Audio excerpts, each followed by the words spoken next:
Yo quería iniciar mostrándole los resultados de una investigación que hicimos para el PNUD, donde evaluamos los flujos de inversión y financieros requeridos para apoyar al sector agropecuario para enfrentar el cambio climático. Los dos subsectores que se priorizaron para el estudio fueron el de arroz, arroz de riego y arroz secano, y ganadería, doble propósito. Básicamente una de las recomendaciones más importantes pues, del estudio es el identificar las medidas gana-gana dentro de los dos subsectores, es decir, con qué medidas podemos adaptar y al mismo tiempo mitigar. Para el caso del sector arrocero, las tres medidas que se identificaron que tienen esta característica son las de reducir el consumo volumétrico de agua, mejorar manejo de residuos de cosecha en campo y la inhibición de nitrificación biológica. Como en el estudio también se hizo el enfoque de mitigar, del costo de la mitigación, otro de los análisis importantes es que mitigar para el sector agropecuario en el país va a ser mucho más costoso que adaptar, y también implicaría la reorientación de las políticas hacia los medianos y grandes productores. Entonces, desde el punto de vista de la equidad, en términos de las políticas para el sector agropecuario, pues ese sería un tema también importante. Se hizo también el análisis costo-eficacia de las medidas. Desde el punto de vista de análisis costo-eficacia, el manejo del agua de nuevo y residuos de cosecha son las más recomendadas. Hay diferencias, obviamente, cuando se mira el análisis costo-eficacia, como también en las regiones. No en todas las regiones las mismas medidas tienen el mismo costo-eficacia. Entonces también es un llamado a que la adaptación debe hacerse con una priorización y un enfoque regional. Además de esto, otra de las conclusiones muy relevantes es cuáles son las barreras o los cuellos de botella para la adopción de estas medidas, o para que de verdad se generen incentivos para que los productores adopten este tipo de medidas. Por ejemplo, para el tema del manejo del agua, si se quisiera implementar esta medida en Tolima, en el Espinal, los incentivos que existen son muy bajos. Se requiere una gran inversión, es más o menos una inversión a 10 años, y la mayoría de los productores son arrendatarios. Entonces no hay incentivo de hacer una inversión de este tamaño cuando la tierra no es de ellos y el dueño de la tierra tampoco tiene el incentivo a hacer esa inversión cuando el cultivo no es de ellos y pues ya les están pagando un arriendo. Entonces ese tema para la parte de política es muy importante. Acá está el contraste entre cuánto costaría para solo esos dos subsectores mitigar y adaptar, y como podemos ver, mitigar costaría casi 3 veces más que adaptar, y los mayores incrementos están relacionados con la adquisición de equipos, obras de infraestructura y los costos de producción de los cultivos.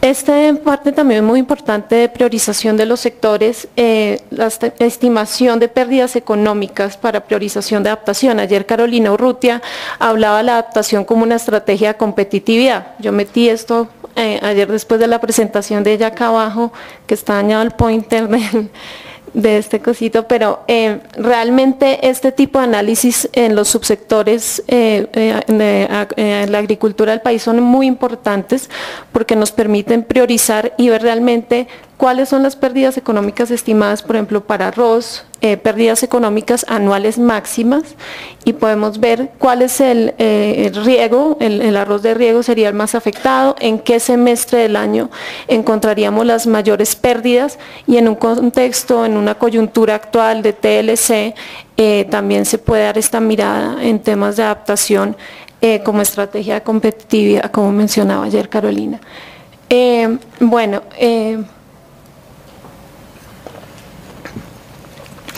Un poco recogiendo una mirada como de insumos clave para la formulación de políticas desde el punto de vista del sector agropecuario y seguridad alimentaria, están estos tres grandes ejes. Está la parte de la gestión social de riesgo, que es identificar las poblaciones que ya son vulnerables y que se verán más afectadas.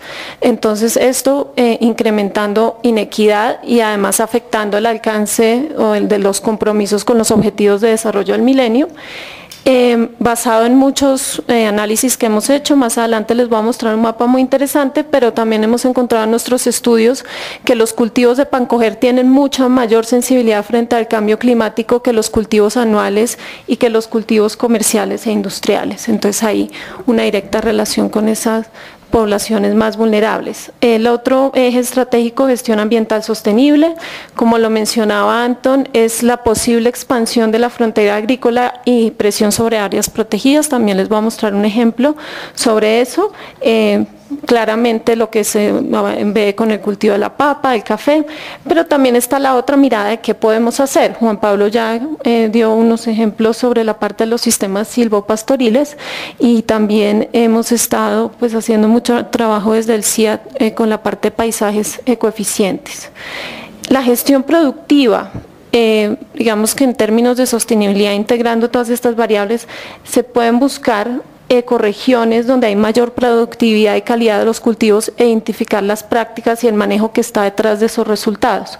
Es un trabajo que estamos haciendo también desde el CIAD con la agricultura específica por sitio y es fundamental incorporar estrategias que consideren la variable clima para la gestión social de riesgo, la gestión ambiental sostenible y para la planificación de la producción agrícola, y que estas tres se integren de forma articulada en el ordenamiento territorial.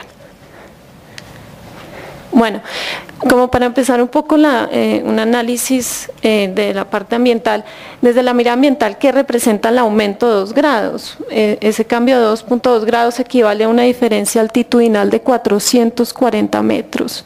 Entonces es un poco para que hagamos esa relación de lo grande que es. Solamente 2 grados no suena como mucho, pero desde el punto de vista de cuánto se van a estar moviendo los cultivos hacia arriba es muchísimo.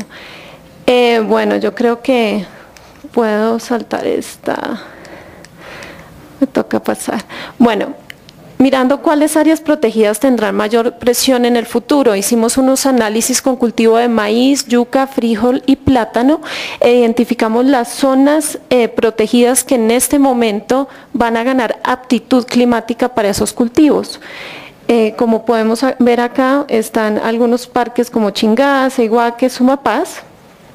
Acá se puede ver claramente que el parque cuya hectárea se verá más afectada en el sentido que ganará más aptitud para estos cultivos es el parque de Sumapaz en Cundinamarca, con casi un 50% de su territorio ganando aptitud climática. Entonces, aparte de considerar estos posibles cambios positivos dentro de los parques, otros de los criterios clave, identificamos 6, para priorizar la intervención de políticas, programas, estrategias en áreas protegidas serían: el primero, el porcentaje de área afectada, que en este caso pues estaría Sumapaz; áreas protegidas que tienen más biodiversidad, o sea, hotspots, en este caso humedales, las zonas de transición entre Andes y Amazonas; áreas protegidas que están cerca o en departamentos donde hay una alta densidad poblacional, porque entonces la probabilidad de que entren personas y haya más presión sobre el parque sería mayor. No es lo mismo un parque en la Orinoquía o en la Amazonía que un parque que está, por ejemplo, en Cundinamarca o en Boyacá. Áreas protegidas donde ya hay deforestación, porque son áreas donde ya se ha abierto frontera y puede seguirse abriendo en ese frente. También muy importante el cambio de uso de suelo en áreas protegidas. Hay unos suelos donde el cambio y la deforestación va a tener una degradación más rápida que en otros.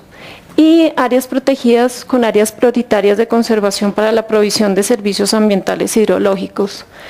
Acá tenemos el caso del corredor biológico en el Meta.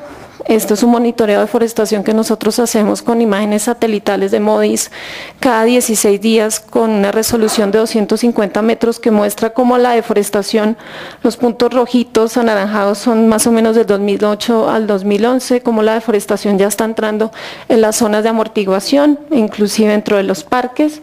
Entonces nos está mostrando zonas donde se puede ya empezar a hacer más monitoreo y control.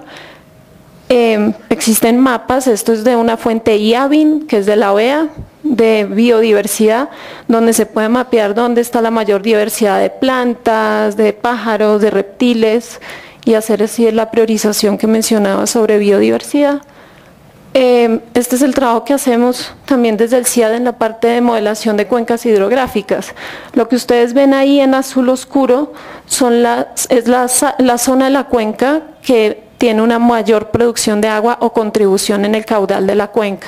Entonces también se puede hacer ese análisis por parques para ver en qué zonas se debería hacer un mayor control del ingreso o presión demográfica para sembrar estos cultivos por la importancia que tienen en la provisión de servicios ambientales hidrológicos. Y por último, también quería como mostrar unos ejemplos sobre cómo se enfocan también las políticas en la gestión social de riesgo, que ha sido considerado en algunos de los COMPES. Hicimos un análisis con los mismos cultivos, maíz, yuca, plátano, frijol, y los cambios negativos que van a tener en el 2050 en zonas del país donde hay NBI mayores del 70%. Es decir, son zonas del país donde ya hay población muy vulnerable, muy pobre, y donde además estos cultivos, que son cultivos de la canasta básica familiar, van a perder aptitud. Y estos son los criterios además. Bueno, las zonas más afectadas, Antioquia y Córdoba, y otros criterios de priorización, aparte de donde se perderá aptitud climática, donde son las zonas con mayor concentración de población desplazada, donde hay más concentración de minorías étnicas, donde hay más hogares con mujeres cabeza de familia, donde hay una deficiente infraestructura de servicios básicos, salud, agua y saneamiento básico, y además afiliación al régimen subsidiario de salud, y especialmente en el vínculo con el trabajo que hacemos en el CIDA con seguridad alimentaria, las zonas con mayores niveles de desnutrición, mortalidad materna e infantil. Muchas gracias. Gracias, Carolina.